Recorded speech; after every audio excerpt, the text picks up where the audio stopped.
It was a jealous brunette who invented the lie that blondes are dumb, and that's why gentlemen prefer them. I never met a blonde who wasn't smart, especially in Hollywood where it's the blondes who steal most of the headlines. There always seems to be something newsworthy happening to gals like Marilyn Monroe, Virginia Mayo, Doris Day, Zsa Zsa Gabor, Betty Hutton, Shelley Winters and June Allyson, to name just a few of the more formidable fair-haired types. And if things don't happen in the natural order of events, these gals are smart enough to cook something up that will keep them hot and sizzling in the public eye. Take, for instance, Marilyn Monroe, who has drawn a lot of criticism for her antics lately, and who keeps on doing what she thinks is right for Marilyn, no matter what people say. One such "I'll play it my way, thank you" incident took place at the annual Photoplay gold medal dinner.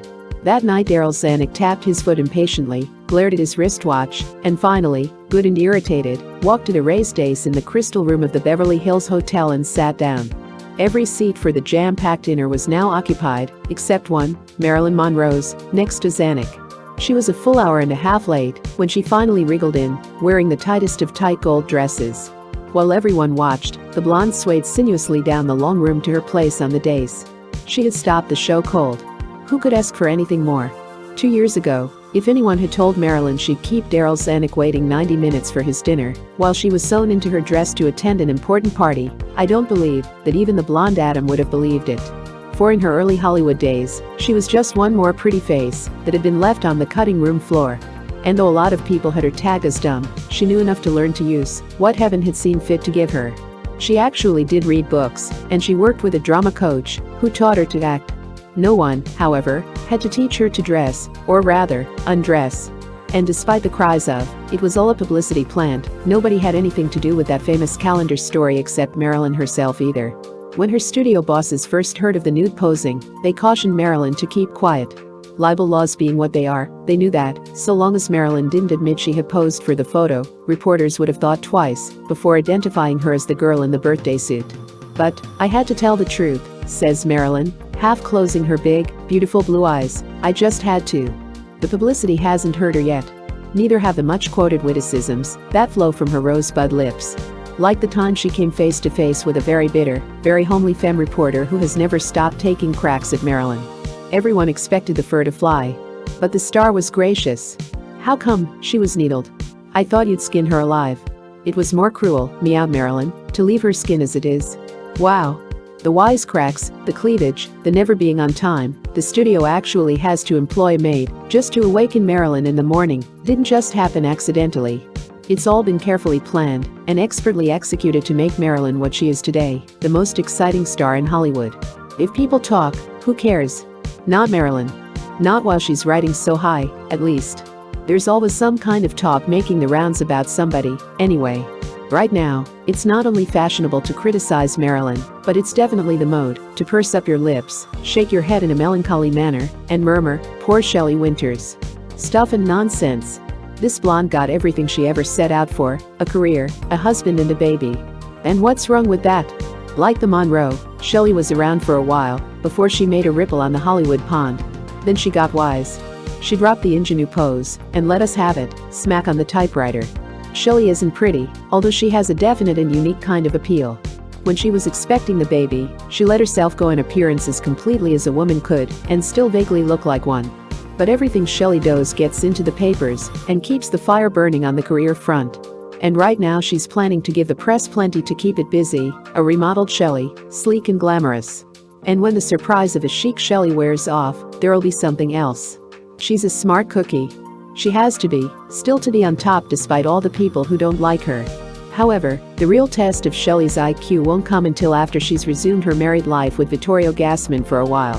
She wasn't too smart before he left for Italy, but she was pregnant and unhappy not to be going with him, which explains why she emptied that glass of water in his lap when she thought he paid too much attention to Zsa Zsa Gabor.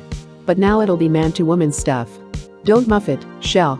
Talking of Zsa Zsa, this blonde by choice, she wasn't particularly pretty before she lightened her hair, is a fantastic example of what egocentricity and one of the 10 sharpest brains in the business can do for a girl. I'll never know how she persuaded John Huston to let her play Jane Avril in Moulin Rouge. True, the money man, Jimmy Wolfe, insisted, but Huston has never been pushed into a casting he doesn't approve of. So what happens? Zsa Zsa spends every cent of the $6,000 salary in drama lessons from Constance Collier, who coached Hepburn. But it was her beauty that stole the picture for me, not her acting. She's made the covers of many a magazine, you name it, Zsa Zsa's been on it. Her wisecracks are quoted all over the world. Her glamour is a byword in London and Paris, where they qualify every woman which is not as attractive as Zsa Zsa. George Sanders apparently can't live with her, or without her. I believe she loves him, or she couldn't put up with his rudeness. And let's face it, she gave up $36,000 a year from Conrad Hilton to marry the man. My hat's off to you, Zsa Zsa. You've proved anything's possible. And, in her way, so has Virginia Mayo. The Mayo gal, born plain Virginia Jones on the wrong side of the tracks, has little in the way of social graces, no small talk, no natural sophistication. She's through after she says hello. But never underestimate her brain appeal. When she was under contract to Goldwyn, he'd bawl her out twice a week. You can't walk, you can't talk, you can't dress, Sam screamed. He hired people to teach her to walk and talk and dress. Then he hollered at them, what are you trying to do, make a Bergman of her? Why do you take it? One of those friends who specialize in troublemaking asked. He's the head of the studio. He must know what he's talking about, Ginny replied sweetly. She hated stooging for Danny Kaye, but no one knew it until she left Goldwyn. And when Danny, who used to humiliate her in their pictures for Sam, followed her to Warner's for Inspector General, the biggest flop of his career, by the way, Virginia, one of the biggest stars on the lot, was gracious and pleasant to her ex-tormentor when she had every justification for being real witchy. That's what I call smart. But the smartest thing she ever did was to marry Mike O'Shea, some years her senior. He cracks the whip the way she used to crack it with her two-man pansy, the horse sect. Mike makes her go out when she'd rather stay home on the ranch. He fronts for her in conversation. He supplies a much-needed sense of humor. He makes every decision. When Ginny did a big fashion sitting for Photoplay in New York recently, He-Man O'Shea was on hand to arrange every fold of every dress. They love Virginia at the studio because she does anything they tell her. She's smart in knowing she isn't a great talent. But she's working all the time. It's almost a joke because she's in every picture. Even in layoff time, when other stars yell blue murder, if the studio wants them for anything, Virginia comes into the publicity department and says, I'll do all the publicity you want. And signs the Screen Actors Guild release. Virginia makes around $3,500 weekly, and Mike socks most of it away. They'll be rich when she retires. And don't get him wrong. No one would dare to call him Mr. Virginia Mayo. He works, radio, pictures now and then, also legit plays. But his 100% interest in life is his beautiful blonde bride. And how many wives can say that of their husbands? Two other top movie stars can, Betty Hutton and Doris Day. Both were married before, but it didn't work out because the husbands had other interests and were disinclined to put all of their eggs into one blonde basket. But even though Hutton's hubby, Charlie O'Curran, is officially listed as a dance director, and Doris's dream boy, Marty Melcher, is an agent, each gal is #1 project for both. Everyone agrees that Hutton is a babe with a brain. But only time can tell whether O'Curran was smart to pull out of Paramount when he was pulling down $1,000 per week to hitch his future to Betty's star. Her motives were noble. But it's still too early to guess at the final results. In the meantime, Mr. and Mrs. O'Curran are touring. But they have a beautiful home here, and the question is, how long can Betty keep traveling without coming home to make some pictures, which is a must if she is to maintain her appeal on the road. Well, Betty's a girl who usually gets what she wants, so I'll bet she'll persuade someone to take a chance with her Charlie.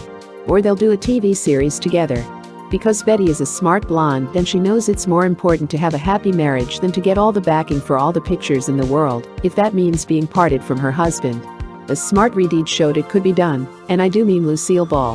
Whatever they do, Betty's bank account has benefited since her marriage. Before she and Charlie left Paramount, she was keeping only 6 cents out of each dollar of her fabulous income. Now with her capital gain set up with Charlie's, 28 cents out of every dollar sticks in the kitty. They don't give parties, they don't buy extravagant furs and jewels, except for the act. And they're happy. Doris Day is something else. Like Betty, she wants her husband, Marty Melcher, giving himself to her in the daytime, nighttime and work time. And there was well-founded talk that she wouldn't re-sign with Warner's unless they signed Marty to a producer's contract. But there are more ways of directing a wife's career than by signing on the dotted line. Marty can do as much for Doris behind his agent's desk as he can producing her pictures, maybe more, which is perhaps why Doris decided not to pursue the point. As producer, he'd be answerable to Jack Warner. As Miss Day's agent, Mr. Warner has to answer to him.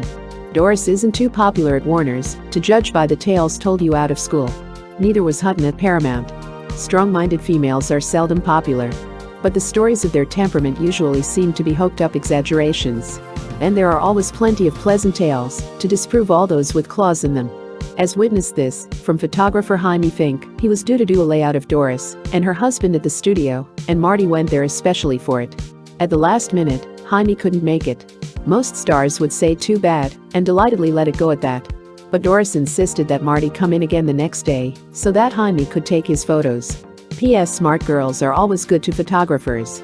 They know those shutter clickers can murder them if they're not. But the smartest living blonde in Hollywood is Allyson. She always gives the impression she's about to crochet an antimacassar. Don't be fooled. It might be your straitjacket. When she crinkles up her nose and giggles, you'd better cry uncle and give in, because she's gonna get what she's after. Enough said. Reviewing the blonde bangtails, perhaps the smartest we ever had here was Carole Lombard. Sleek, chic and brilliant. She could lunch with a queen and take tea with a chambermaid. Men found her fun. Women copied her clothes and mannerisms. Jean Harlow did all right too. And today's crop of smart blondes seem to have picked up a lot of tricks from their predecessors and added a few clever gimmicks of their own. Photoplay magazine, June 1953.